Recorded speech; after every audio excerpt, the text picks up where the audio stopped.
पहले आज मैं आपको बताना चाहती हूँ 12 मई है, दुनिया भर में जो मदर्स डे है उसको सेलिब्रेट किया जा रहा है, मगर मैं इसके साथ एग्री नहीं हूँ। बिकॉज माँ की इज्जत, माँ को याद करना, माँ को अहम मानना, माँ हमारी ज़िंदगी का अहम हिस्सा है, इसको कबूल करना, इसके लिए कोई एक दिन साल में स्पेशल नहीं होना चाहिए, बल्कि मैं मानती हूँ अपनी माँ के लिए हर दिन जो है वो मेरे लिए स्पेशल है। बिकॉज खुदा ने मुझे माँ दी, ऐसी माँ दी जिसकी बदौलत, जिसकी परवरिश, जिसकी दुआओं से और मैं आपके बीच में खड़ी हूँ, और मेरे खुदा ने मेरी माँ को मुबारक किया। मैं प्रभु का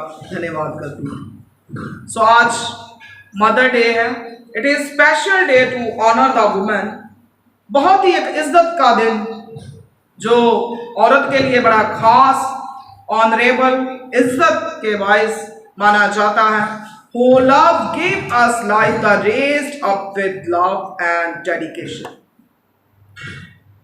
हमें एक ही दिन नहीं बल्कि हमेशा अपनी माँ को जो है डेडिकेट किसी न किसी चीज़ में करना जरूर चाहिए। हमें अपनी माँ को खुश रखना चाहिए, समझना चाहिए कि हमें ज़िंदगी देने वाली और हमारे साथ प्यार मोहब्बत करने वाली अगर कोई है तो हमारी खुदा से बाद हमारी माँ है।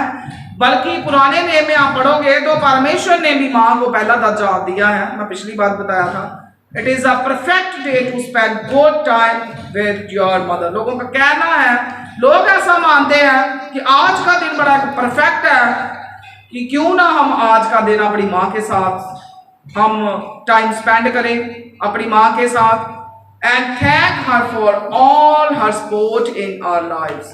और हमारी जिंदगी में जितना भी हमारी माँ ने हमें सपोर्ट किया है, हमारी माँ ने जिंदगी दी है, उन सब के लिए हम अपनी माँ का जो धन्यवाद है वो करें। सो मेरे अजीजों, माँ को इज्जत एक दिन नहीं बल्कि उम्र भर अपनी माँ को इज्जत देनी चाहिए। बिकॉज आपने बहुत बार सुना है माँ के पैरों में जन्नत है।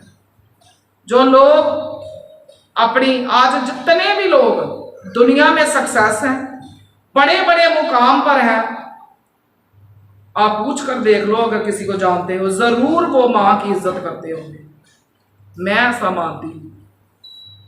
जो बच्चा अपनी माँ की इज्जत नहीं ना करता वो कभी भी अपनी लाइफ में सक्सेस नहीं हो सकता, ना उस बादशाही में दाखिल हो सकता है। सो माँ की इज्जत जरूर करो। सो कुछ शब्द भी मैंने लिखे हैं। किसी ने रोजा रखा, किसी ने उपवास रखा, किसी ने रोजा रखा, किसी ने उपवास रखा। कबूल उसका हुआ जिसने पहला दर्जा अपनी माँ का रखा। हालेलुया।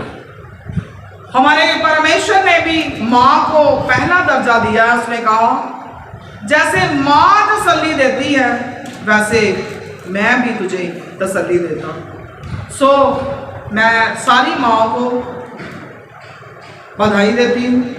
प्रभु आपको आशीष करे, एक अच्छी माँ बनो। और सारे बच्चों को गुजारिश करूँगी कि अपनी माँ को हमेशा ऑनर दो, इज्जत दो, और प्रभु के साथ साथ चलो और माँ को भी समझो, माँ के दुखों को समझो, कष्टों को समझो, और मोहब्बत अपनी माँ से आखिरी सांस तक करते रहो। सो सबको मेरी तरफ से फिर से एक बार मैं बधाई आप सबको देती हूँ। सो हम अपने विषय पर आएंगे। So today our topic is spiritual armour to be safe from the devil. आत्मिक हथियार, जो आत्मिक हथियार हम सीख रहे हैं। लास्ट संडे भी हमने इसका हाफ पार्ट हमने सीखा था, आधा सीखा था, आधा हम आज सीखेंगे। मगर हथियार 6 हैं मगर 7वीं बात को भी हम समझेंगे, जिसमें से हम 3 हथियारों के बारे में सीख चुके हैं। First is belt of truth. पहला जो था बेल्ट ऑफ ट्रुथ, सत्य से अपनी कमर कसकर।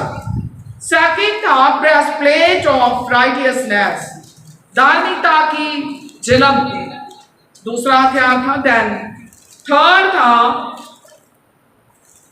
Feet ready to carry the gospel, पांव में मेल सुसमाचार के तैयारी के जूते पहनकर। सबसे पहले हमने सीखा था कि सत्य से अपनी कमर कसकर, हमेशा सच्चाई पर चलना है, सच बोलना है, झूठ का सहारा हमने नहीं लेना है।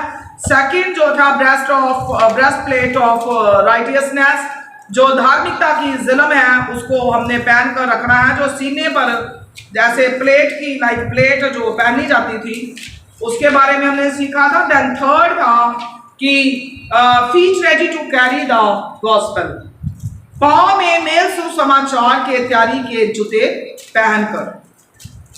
जो आपने कभी देखा होगा, जो फौजी लोग होते हैं या जो जिन फैक्ट्रीज में ज्यादा मतलब खतरे का काम होता है, हमारे भाई लोग जानते होंगे, या कुछ जो जैसे रोड्स बनते हैं रोड्स, तो वहां पर भी जो बड़े हैवी जूते हैं, शूज है, वो वेयर किए जाते हैं, पहने जाते हैं। आप सबने देखा होगा फैक्ट्रीज में भी। और जो फौजी हैं सेना, उनको भी स्पेशल जूते पहनाए जाते हैं, तैयारी के जूते, ऑलवेज रेडी टू गो, जाने के लिए हमेशा तैयार रहना, उनको भी पहनाए जाते हैं। क्यों? क्योंकि बड़े मजबूत जूते होते हैं वो। हम चाहे झाड़ियों में जाएं, कांटों में जाएं, कोई पत्थर शीशा कुछ भी है तो वो हमें सेफ रखते हैं, इसलिए उनको ऐसे जूते पहनाए जाते हैं कि वो सेफ रहे। आपने भी मेल सुसमाचार के तैयारी के जूते पहनने हैं। हमेशा आपने सुसमाचार, ये पवित्र कलाम बांटने के लिए आपने हमेशा हमेशा तैयार रहना है, क्योंकि हो सकता आपका ये 1-2 शब्द अगर आप किसी की हेल्प करने के लिए सुनाएंगे तो उसकी जिंदगी जो है वो बच। सो आज हम देखेंगे शील्ड ऑफ फेथ, विश्वास की ढाल। चौथा हथियार क्या है? विश्वास की ढाल। ढाल क्या करती है? सब लोग इधर देखो, ढाल क्या करती है? बचाती है। God bless you. ढाल जो है वो हमें बचाती है। आपने कई बार देखा होगा जब निशाना लगाया जाता है तो एक हाथ से ऐसे उसको ढाल को आगे रखते हैं। क्यों? बिकॉज हमें बचा कर रखी। तो very very important this point for us. ये वाला जो पॉइंट है हमारे लिए बहुत ही ज्यादा इंपॉर्टेंट है। विश्वास की ढाल। जब आपकी जिंदगी में कोई भी दुख आएगा, कष्ट आएगा, परेशानी आएगी, तो ये विश्वास की ढाल आपको बचाएगी। आपका विश्वास जो प्रभु पर 100% होना चाहिए, ढाल बनकर आपको बचाएगा। घबराने की, परेशान होने की जरूरत नहीं है। ढाल को कहाँ रखते हैं? मान लो हम युद्ध में गए हैं तो ढाल को कहाँ रखते हैं? अपने हाथ में, हाथ में रखते हैं, अपने हाथ में रखते हैं हमेशा।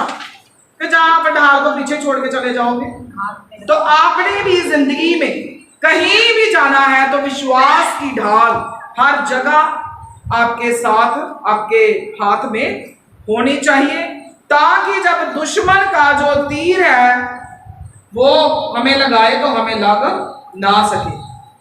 दुश्मन कौन है? शैतान, विरोधी लोग। तो जब हमेशा हमारे हाथ में विश्वास की ढाल होगी तो वो फिर हमें शैतान के, दुश्मनों के तीरों से हमें बचाएगी। ढाल हमारे हाथ में होगी तो हम खुद भी बच सकते हैं और दूसरों को भी हम बचा सकते हैं। तो विश्वास की ढाल हमेशा कहाँ होनी चाहिए?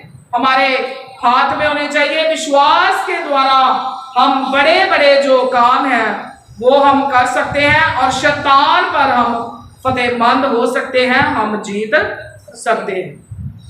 सो हमें प्रार्थना करनी है कि हम विश्वास में मजबूत होते जाएं, चट्टान सयोन पहाड़ की तरह, चट्टान की तरह जो हमारा ईमान है, विश्वास है, वो मजबूत होता जाए।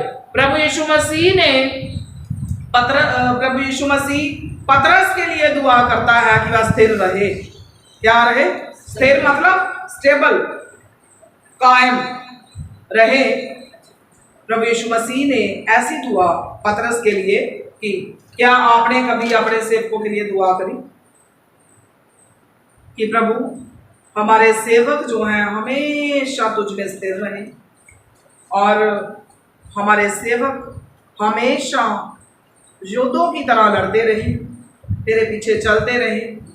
जैसे एक मरीज डॉक्टर के बिना अधूरा है, एक विश्वासी अपने सेवक के बिना भी अधूरा है। जैसे मरीज हॉस्पिटल में जाए बीमारी के वक्त, उसको डॉक्टर ना मिले तो आप समझ सकते हो कि उसकी कंडीशन कैसी होती है या कैसी हो सकती है। इसी तरह जब आप विश्वास में गिर चुके हो, आप हार चुके हो, आप पीछे हो चुके हो, आप बीमारी में हो, आप कष्टों में हो, परेशानियों में हो, उस वक्त अगर आपको एक सेवक आपकी जिंदगी में नहीं होगा तो समझ सकते हो कि आपकी कंडीशन जो है वो कैसी होगी। सो जरूर अपने लिए और आप अपने अपनों के लिए और अपने सेवकों के लिए जरूर दुआ किया करो, प्रभु मैं भी स्थिर रहूं तुझ में, मेरे अपने भी स्थिर रहें और हमारे सेवक भी स्थिरता के साथ परमेश्वर तेरे साथ साथ चलते रहे। हमारा जीवन हमारे लिए बहुत ही ज्यादा अनमोल है। हमें मजबूत और कायम रहना है। अपने जीवन को देखो, ये जीवन कुछ लोग मानते हैं, कुछ लोगों का ऐसा कहना है, जो लोग अंधविश्वास पर विश्वास करते हैं कि बहुत सारे जन्म होते हैं, मगर अकॉर्डिंग टू बाइबल के अनुसार जन्म और मरण बस और बस एक ही बार है। तो हमें अपने इस जन्म को, इस जीवन को, इस जिंदगी को बहुत ही ज्यादा बहुमूल्य समझना है, बहुमूल्य समझकर इसकी राखी करनी है, प्रभु का धन्यवाद करना है, मकसद को समझना है कि हम अगर इस जीवन में हैं, प्रभु ने हमें इंसान बनाया है तो फिर क्यों बनाया है। इस सोच में सदा तक लगे रहोगे तो प्रभु में आप बचाए जाओगे, क्योंकि आप समझ जाओगे कि मेरे परमेश्वर ने मुझे अपनी स्तुति, अपनी आराधना, अपनी प्रशंसा और अपनी तारीफ करने के लिए बनाया है, ना कि मैं दुनियादारी में फंस कर बस दुनियादारी को ही मैं देखता रहूं। जब हम अलग अलग परीक्षाओं में से गुजरते हैं तो विश्वास में हम लोग कमजोर हो जाते हैं। होते हो कि नहीं? होते हैं ना। जब हमारे ऊपर कोई बीमारी आ गई, ज़्यादा कोई परेशानी आ गई, जैसे हमारी बहन ने बताया, हम लास्ट वीक बहुत परेशान रहे, हमारी कंडीशन ऐसी थी, तो फिर क्या होता है, हमारा विश्वास कई बार कमज़ोर होने लगता है। होता है कि नहीं? तो ऐसी दशा में तब शैतान भी अपने तीर तुक्के हमारे खिलाफ, हमारे परमेश्वर के खिलाफ चलाने शुरू कर देता है। आप कम से कम हर एक को 8 घंटे सोना जो है बड़ा जरूरी है। बच्चों को ज़्यादा, मतलब मैं बड़ों की बात कर रहा हूँ, जो न्यू बॉर्न बेबी से लेकर मान लो 2 इयर्स 3 इयर्स तक जो बच्चे हैं, जो उनकी ज़्यादा जो ग्रोथ होती है ना, वो सोए ही होती है। न्यू बॉर्न बेबी से लेकर छोटे बच्चों तक हम जितना उनको रेस्ट करवाएंगे ना, उनको सुलाएंगे, तो उनकी बॉडी ग्रोथ, ब्रेन ग्रोथ उनकी ज़्यादा होगी। मगर बड़ों को 8 घंटे सोना बड़ा ज़रूरी है तंदुरुस्ती के लिए। हो सकता कुछ लोग नहीं सोते हैं, कुछ इससे ज़्यादा सोते हो, मगर मैं आपको बता रही हूँ मिनिमम से मैक्सिमम तक कि इतना जो है वो सोना ज़रूरी है। तो शैतान जो है, शैतान, आप तो सो जाते होंगे 5 घंटे, 6, 7, 8। शैतान 1 मिनट भी, प्रभु यीशु मसीह सोते हैं? हमारा खुदा सोता? आंख भी नहीं झपकता ना। तो याद रखना, शैतान भी नहीं सोता, आंख भी नहीं झपकता। 24 आवर्स, 24 घंटे शैतान काम करता है। आप 10 घंटे करते होंगे, 12 घंटे, 14 घंटे, मगर शैतान 24 घंटे काम करता आपके लिए कि कब उसका दांव पेच लगे वो अपना तीर तुक्का चला दे। जब भी आप, शैतान देखेगा कि इसको पहले विश्वास में कमजोर करते हैं, जब आप विश्वास में थोड़े से भी कमजोर होगे ना, तो शैतान ने क्या करना है, उसी समय अपना तीर चला देना है। वो इतना एक्टिव रहता है, हो सकता आप सुस्त भी हो जाते हो, सो जाते हो, उंगलाते हो, थक जाते हो, वो नहीं थकता। तो याद रखना आज के बाद, जैसे हमारे खुदावंद खुदा, हमारे प्रभु यीशु मसीह एक पल के लिए भी अपनी आंख नहीं झपकते हैं, सोते नहीं है, ना उंगलाते हैं, सेम टू सेम शैतान भी 24 घंटे ना उंगलाता है, ना सोता है, ना आंख झपकता, आपके लिए तैयार ही रहता है। पहला कुरिन्थियों 10:13 जब आप पढ़ते हो, उसमें लिखा, तुम किसी ऐसी परीक्षा में नहीं पड़े जो मनुष्य के सहने से बाहर है। अब मान लो आप ईमान विश्वास के साथ प्रभु के साथ चलोगे ना, तो आपका प्रभु किसी भी ऐसी परीक्षा में आपको नहीं डालेगा कि आपके सहने से बाहर हो या आप बर्दाश्त ना कर पाओ। परमेश्वर सच्चा है और वह तुम्हें समाज से बाहर परीक्षा में ना पड़ने देगा। वो सच्चा है, वो तुझे इतनी ताकत देगा, इतनी समर्थ देगा कि तू परीक्षा में नहीं रहेगा, निकल जाएगा। वह परीक्षा के साथ निकास भी करेगा कि तुम सह सको, तुम्हें हिम्मत भी देगा, तुम्हें ताकत भी देगा कि तुम बर्दाश्त कर सको और तुम सह सको। मैं किसी भी घर के मेंबर को तंग नहीं किया, पूछ लो आप किसी से भी ना। मैं इनको किसी को बुला के मेरे दर्द है आप लोग आओ ना। ये सब दुनिया के रिश्ते नाते आपको चंगाई नहीं दे सकते, ना आपको कुछ दे सकते हैं। अगर आपको कोई चंगा कर सकता है तो आपका परमेश्वर है। जब भी आप मुश्किल में हो, परेशानी में हो, अपनों को याद करने की बजाय अपने परमेश्वर को याद करो, फिर जो खुदा को मंजूर है वो ठीक है। विश्वास की ढाल अगर हमारे अंदर होगी तो हम बचाए जाएंगे। हर आंधी, हर तूफान, हर दुख, हर कष्ट, हर बीमारी, हर परेशानी, हर तरह की परीक्षाओं से हम बाहर निकल जाएंगे। कब? जब विश्वास की ढाल हमारे साथ होगी। सो 4th पॉइंट जो है, विश्वास की ढाल, very very important for you. इसको आपने हमेशा अपने में कायम रखना है तो आप बचाए जाओगे। सो 5th पॉइंट पर हम आएंगे, उद्धार का टोप, हेलमेट ऑफ साल्वेशन। उद्धार का टोप, हेलमेट ऑफ साल्वेशन। उद्धार का टोप, उद्धार क्या है?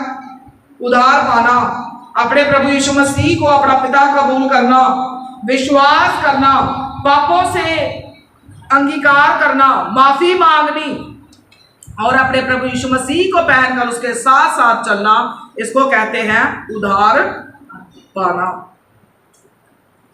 Helmet of solvation. हेलमेट किसको बोलते हैं? हेलमेट कब पहनते हैं? चलो बताओ।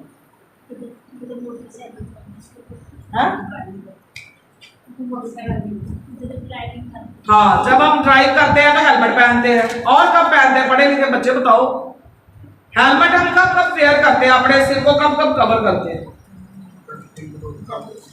फैक्ट्रीज में करते हैं, ड्राइव करते समय करते हैं, और भी करते हैं। बताओ जरा, देखते हैं आपका ब्रेन। फौजियों को देखा कभी हेलमेट पहने?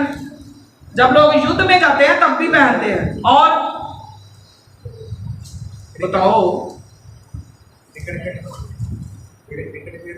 जो क्रिकेट खेलते हैं वो भी पहनते हैं। चलो हम 4 पे बात करते हैं। फौजी जो है वो भी हेलमेट पहनते हैं कि जब हमारे दुश्मन वार करें तो हमारा सिर बचना चाहिए। ठीक है। ड्राइव करते समय हम हेलमेट पहनते हैं, क्यों? क्योंकि एक्सीडेंट अगर हो जाए तो हमारा सिर बचना चाहिए। फैक्ट्रीज में भी हम हेलमेट पहनते हैं, उसके जैसा जैसा वहां पर काम होता है कि हमारे सिर को नुकसान। इट मीन्स मुकदी गल जिन्हों कह लो पंजाबी च कि हम अपने सिर के बचाव के लिए, आपकी उंगली कट जाए तो क्या आप जीवित रह सकते हो? टांग कट जाए रह सकते हो? बाजू कट जाए रह सकते हो? पसली एक निकल जावे रह सकते हो? एक एक तो वैसे भाइयों की निकली है, रह सकते हो, है ना? एक किडनी के बगैर भी हम रह सकते हैं, एक आंख भी निकल जाए, दोनों भी निकल जाए तो बंदा जी सकता है, कान उतर जाए रह सकते हैं, स्किन को कुछ हो जाए, हमारा जो बॉडी पार्ट है, सबसे बड़ा हमारी बॉडी का हिस्सा क्या है जिसको बता पड़ा? हेड। बड़े हमारी बॉडी का सबसे बड़ा पार्ट पता क्या है? स्किन। हाँ, स्किन। सबसे ज्यादा स्किन नहीं लगी आपकी बॉडी को? सिर से पैरों तक कवर नहीं किया? हड्डियों ने भी किया कवर सारा बॉडी को। कहीं कहीं पर हड्डियां है ही नहीं है, आंखें सारी बॉडी में ही, कान सारी बॉडी को लगे हैं, टांगे सारी बॉडी को ही है, नहीं ना? तो सबसे बड़ा बॉडी पार्ट जो है क्या है? स्किन।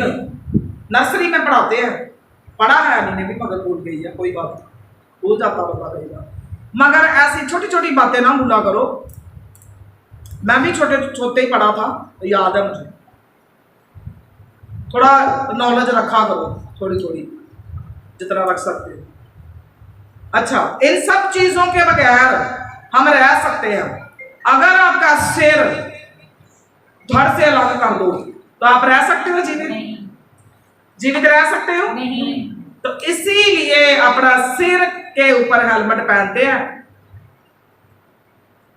आपके दिमाग को कोई नुकसान हो जाए ज्यादा तो बंदा पागल, ज्यादा चोट लगी तो बस डिक्लेयर कर देते हैं डॉक्टर की डेथ हो चुकी है, कुछ लोग कोमा में चले जाते हैं। जब के लिए हेलमेट पहना जाता है तो उधार का टॉप, मतलब उधार के बिना आपका बचाव नहीं है। किस किस को समझ आ गई? अब मेरी कितनी एग्जांपल दे दी मैंने, गॉड ब्लेस यू, सबको समझ आ गई। उधार के बिना भाइयों बहनों बचाव नहीं है। जिस तरह सिर के बगैर पूरी बॉडी का कोई भी मकसद अर्थ नहीं है, जीवित ही नहीं रह सकते हो आप, सेम इसी तरह उधार के बिना आप बचाए नहीं जाओगे, नरक की टिकट पक्की है। अगर आप चाहते हो अपने प्रभु के साथ राज करना, स्वर्ग में जाना, तो आपको उधार पाना है, अपने प्रभु यीशु मसीह पर विश्वास करना है कि मेरे प्रभु यीशु मसीह ने खून का एक एक कतरा मेरे लिए बहा दिया है। अगर मुझे कोई बचाने वाला है, छुड़ाने वाला है, तो वो मेरा प्रभु यीशु मसीह है। उसके लिए आपने बैप्टिज्म लेना है, बपतिस्मा लेना है और अपने प्रभु में एक नए जीवन की शुरुआत आपने करनी है। हाँ, ये कोई आपको पक्का लाइसेंस नहीं मिल जाता बपतिस्मा लेकर कि आपसे गलती नहीं होगी, हो सकती है।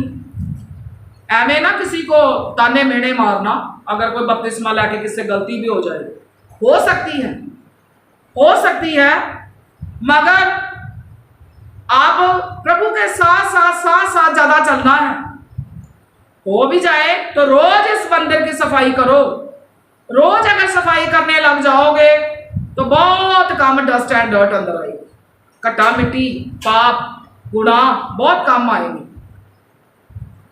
सो कोई बात नहीं, अगर किसी से बपतिस्मा लेकर गलती होगी है, कुछ भी है, तो आपका प्रभु जो है आपको माफ करने वाला परमेश्वर है। आपने पूरे दिल से अपने प्रभु को उधार का टॉप बना लिया है, पहन लिया है अगर, तो आपका प्रभु आपको छोड़ेगा नहीं। वो भी बताया है, अगर कोई भी अंग पैर ना रहे तो क्या होता है, हमारा बचाव हो सकता है, मगर हमारा सिर लग हो जाएगा तो हमारा बचाव नहीं है। जब लोग युद्ध में जाते थे तो अपने सिर पर क्या पहनते थे? हेलमेट पहनते थे, जिसको टॉप बोलते हैं। आज भी लोग ड्राइव करते समय अपना जो हेलमेट है वो वेयर करते हैं। क्यों? क्योंकि एक्सीडेंट ना हो और हम सुरक्षित रहें। आत्मिक जीवन में भी जो हेलमेट है, हेलमेट ऑफ साल्वेशन, उद्धार का टॉप जो है बहुत ही ज़्यादा ज़रूरी है। उद्धार पाना है, हमारे पापों से क्षमा मांगनी है, गुनाहों से माफ़ी मांगनी है, अपने गुनाह को मान लेना है। उद्धार पाना हमारा पहला कदम है जिसमें हमने आगे बढ़ना है। यही उद्धार का टॉप है। अगर आपने उद्धार नहीं पाया तो आप बच नहीं सकते हो। और आज अपने प्रभु से आपने अपने दिल रूपी जमीन को सॉफ्ट करना है, नरम होकर अपने प्रभु के कदमों में आना है। तो कहना है, प्रभु मुझे उद्धार दो, मैं बचना चाहता हूं, मैं तेरे साथ साथ चलना चाहता हूं। सो 6वां पॉइंट जो है, 6th point, sword which is the word of God, आत्मा की तलवार जो प्रभु का वचन है। बड़े लोग हैं जो तलवार हाथों में लिए घूमते हैं, नाम नहीं लेंगे किसी का भी, समझ ही गए होंगे आप। वो तलवार है एक, और एक तलवार क्या है? क्या तलवार है? आत्मिक लोगों की तलवार क्या है? परमेश्वर की बाणी। Very good, God bless you. खुदा का वचन। एक तलवार दुनियादारी की तलवार, काटने के लिए टुकड़े टुकड़े कर दूंगा मैं तेरे मैं टुकड़े टुकड़े कर दूंगा इस तलवार से, वो तलवार है। और एक तलवार आत्मिक लोगों के लिए, प्रभु के लोगों के लिए, वो है वचन की तलवार, जो हर इंसान के हाथों में, हृदय में, मन में वास करनी चाहिए। वो है प्रभु की कलाम की, वाणी की, जैसा हमारी बहन ने बोला है, तलवार, वचन की तलवार। शारीरिक तलवार आत्मिक लोगों का गहना नहीं है, हथियार नहीं है। उनकी तलवार क्या है? परमेश्वर का वचन, जो हमेशा हमारे हाथों में होनी चाहिए। इब्रानियों की पत्री में भी लिखा है कि परमेश्वर का कलाम, वचन क्या है? दो धारी तलवार। 5 हथियार है, वो है हमारे बचाव के लिए। 6वां हथियार प्रभु का वचन, हमले के लिए, मतलब बचने के लिए। पहले 5 हथियार जो है उसको आपने यूज करना है शैतान के ऊपर, हराने के लिए, विरोधियों के ऊपर। मगर जो 6वां हथियार जो अभी हम देख रहे हैं ना, वचन की तलवार, ये है हमला करने के लिए। तलवार किस लोगों को? तलवार बचाने, कई बार ऐसे करते ना लोग, दूसरे की तलवार, उस तलवार के ऊपर जो मारना नहीं चाहते अगले को। देखा होगा आपने कभी तलवारों के साथ खेलते हुए, है ना? ये 2 धारी तलवार है। प्रभु यीशु मसीह के पास जब शैतान आया, 3 क्वेश्चन किए, 3 बार गिराने की कोशिश करी, तो प्रभु यीशु मसीह ने शैतान को कैसे हराया? वचनों से। वेरी गुड, वचन की तलवार से, खुदा के कलाम से। कलाम बोल बोल के प्रभु यीशु मसीह ने उसके क्वेश्चन का जवाब दिया।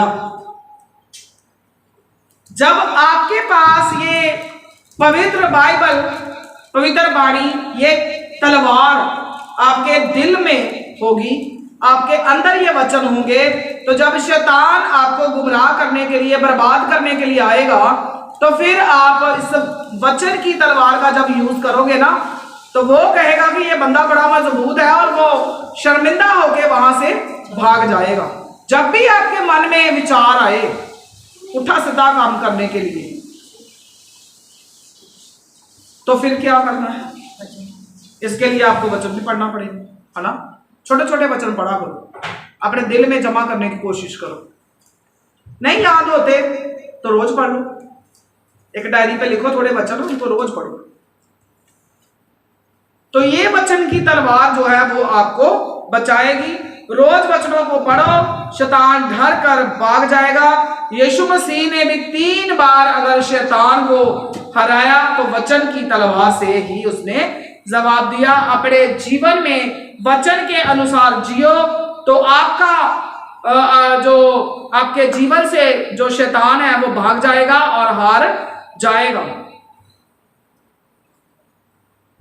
उसके बाद हर हथियार जो है वो कहाँ रहता है? हथियार कहाँ रहता है? चलो वो भी ठीक है, सामने फ्रंट में रहता है ना हर हथियार। तो शैतान कहाँ रहता है?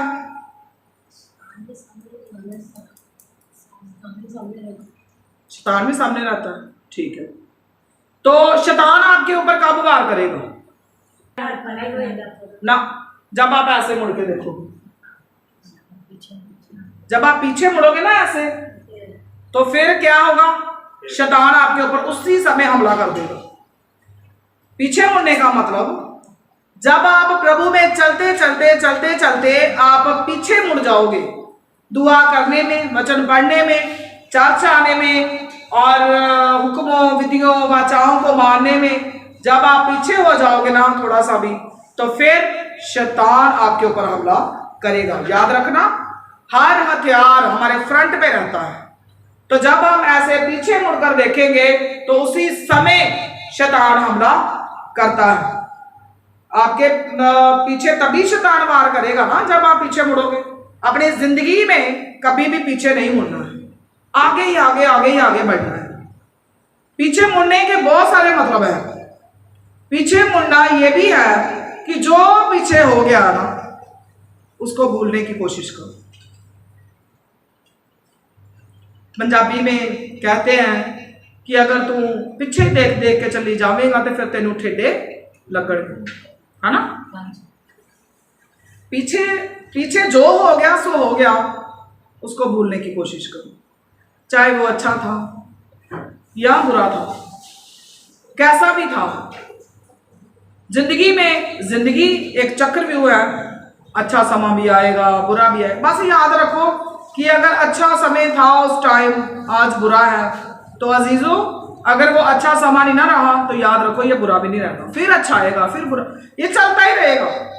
इसी सिचुएशन के चक्रव्यूह में घूम कर पास होके हमने स्वर्गराज में शामिल होना है। एवं नहीं, मैं हमेशा बताती हूँ, बादशाह बनना और बादशाही में शरीक होना कोई आसान बात नहीं है? तो फिर आपको भी तो बादशाह, हमारा खुदा क्या है? बादशाहों का बादशाह। तो उसकी औलाद क्या है? राजे के बेटे क्या होते? तो बादशाह के बेटे भी बादशाही है। तो आपको बादशाह बनना है, बादशाही में शरीक होना क्या बड़ा आसान है? शैतान जाने देगा आपको? आप जिंदगी में माड़ा सा आगे बढ़ जाओ, आपके फैमिली मेंबर नहीं जाने देंगे आपको। तो यहां बात हो रही बादशाह की। आपको पता ना, दुनियादारी में कुर्सी, चेयर, कुर्सी की लड़ाई शुरू से चलती आ रही है, चलती रहेगी शुरू से। शैतान भी मुकाम हासिल करना चाहता कि दर्जा मेरा पहले हो जाए, मेरी वोटें ज्यादा हो। जीतेगा कौन? जिसकी वोटें ज्यादा हो। जब आप उठे सीधे काम करते हो, पीछे मोड़ के देखते हो, जो प्रभु नहीं चाहता वो करते हो, तो आप सीधा शैतान को वोट डालते हो। अपने दिल की फटियों में लिख लेना है, अपने हृदय में जमा करना है और उन वचनों को बोल के दुआ करनी है। जब भंगड़ा डालने को मन करे तो पता लगे कि यहाँ पर भंगड़े पैने हैं, तो पहले ही दुआ करो रात को, प्रभु कल ऐसा माहौल है, मुझे बचाना, मैं ऐसे काम ना करूं। अगर आप 6 की 18 पढ़ोगे ना, 6 की 18, तो उसमें लिखा है कि जो हमारा सेवंथ जो हथियार है वो क्या है? प्रार्थना। अगर आपने ये 6 हथियार आप चाहते हो आपके पास आ जाएं, तो उसके लिए आपको क्या करना है? प्रार्थना। हर समय प्रार्थना करते रहो, हर समय प्रार्थना में लगे रहो, ऐसा वचन में लिखा है। जागते रहो और प्रार्थना करते रहोगे तो परीक्षा में ना पढ़ो।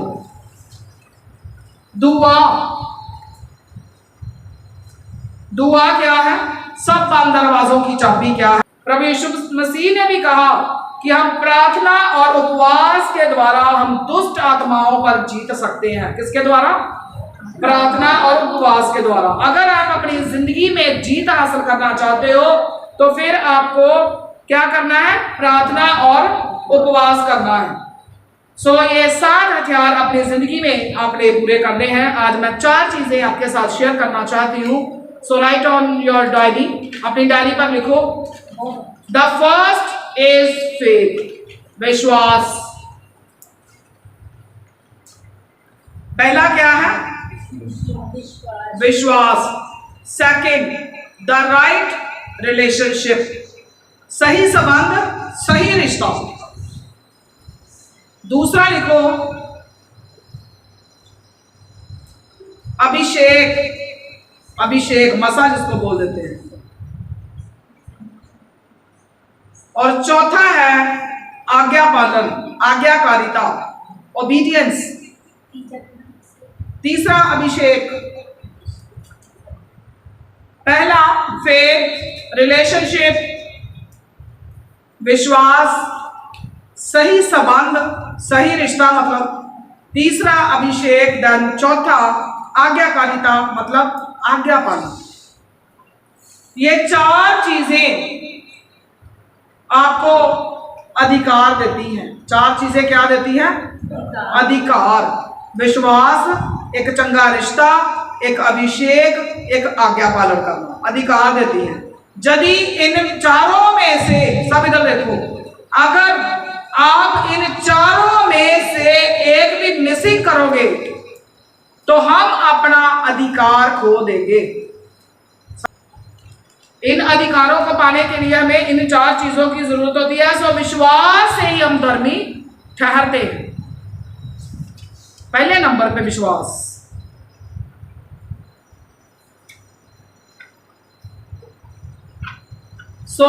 हमारा प्रभु यीशु मसीह के साथ उसके ऊपर पूरा संपूर्ण विश्वास होना चाहिए। उसके साथ हमारा एक सही संबंध, सही रिश्ता होना चाहिए और हमारे ऊपर उस प्रभु का अभिषेक होना चाहिए। देन हम आज्ञा पालन करने वाले होने चाहिए। तो ये चार चीजें आपके अंदर अगर होगी तो आप अधिकार को हासिल करोगे। अगर आपके पति भी इन चार चीजों आपके प्रति आपके अंदर रखेंगे तो पति भी सारे अधिकार पा सकता है। अगर पत्नी भी रखेगी तो पत्नी भी सारे अधिकार पा सकती है। विश्वास, एक सही रिश्ता, एक अभिषेक, देन आज्ञा पालन हमारे अंदर होना बहुत ही ज़्यादा ज़रूरी है। आज जो 7 हथियार आपने सीखे हैं, देन ये 4 चीज़ें अपने हृदय में जमा करने के लिए और इन चारों हथियारों को अपने पास रखने के लिए हम सब घुटनों पर हो जाएंगे और प्रभु की तारीफ करेंगे, धन्यवाद करेंगे।